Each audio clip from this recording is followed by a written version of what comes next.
teman-teman, kenalin nama aku Ana Holifatun Adimi dengan NPM 25 10 63 10 826. Di sini aku ingin membahas mengenai apa sih itu fonotetik dan bagaimana contoh fonotetik. Mari kita simak baik-baik penjelasan mengenai fonotetik.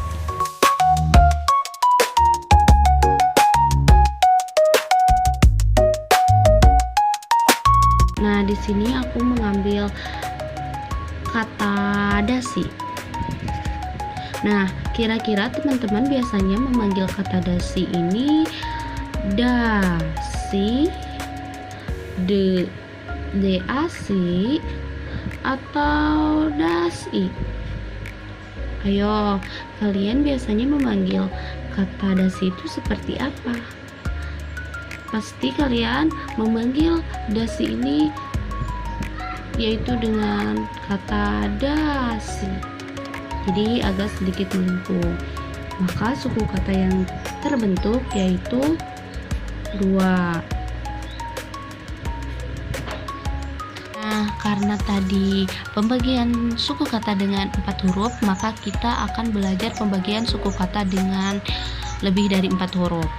Nah, menurut kalian, di mana di antara ini yang paling tepat dalam penulisan atau pembagian suku kata?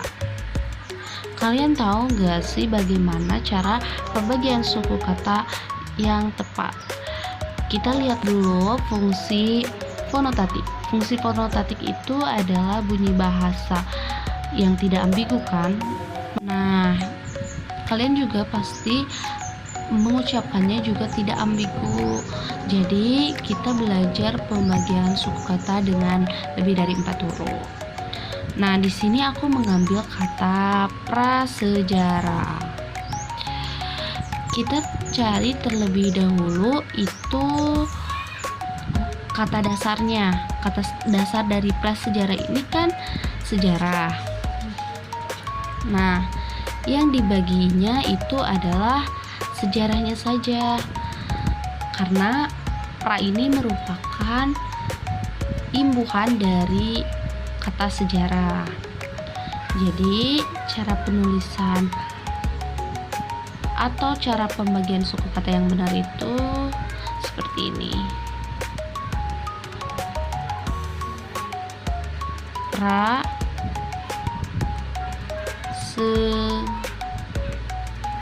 sejarah,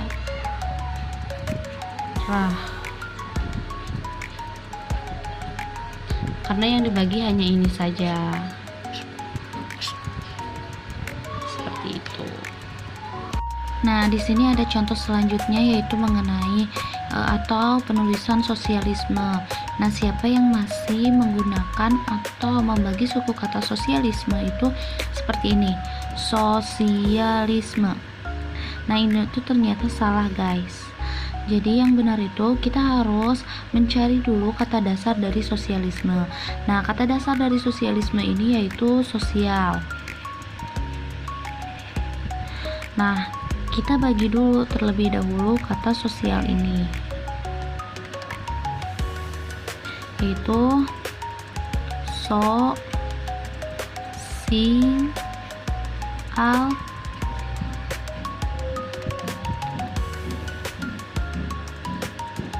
isme.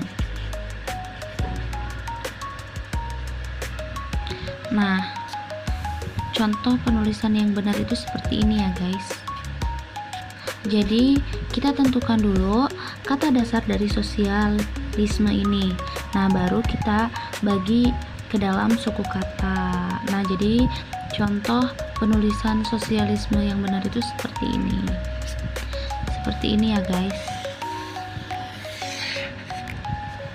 Sini masuk contoh terakhir. Sebenarnya sama aja sih teman-teman kayak yang tadi, cuma perbedaannya di sini aku menggunakan kata imbuhan di depan dan di belakang. Nah, cara penulisan atau membagi suku kata yang benar dalam imbuhan depan dan belakang, yang mempunyai imbuhan depan dan belakang itu kita sama aja cari dulu terlebih dahulu kata dasar dari denasionalisasi ini.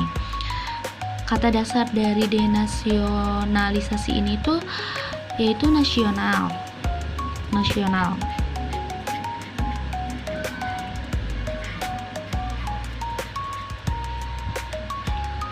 Nah, kita bagi juga terlebih dahulu ini cara penulisannya. Nasional.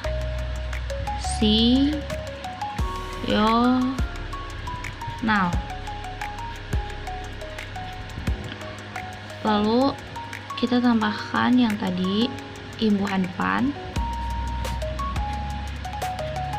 dan bagi imbuhan belakang. Isasi. Nah, cara penulisan yang tepat dan benar dalam fonotetik itu yaitu kita tentukan dulu kata dasar dari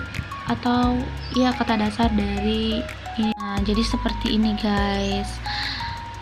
Sebelum kita membagi suku kata, kita juga harus mengetahui dulu terlebih dahulu kata dasar. Lagian emang ada gak sih kata imbuhan isasi ini? Sebenarnya ada guys. Ini tuh merupakan imbuhan dari bahasa asing.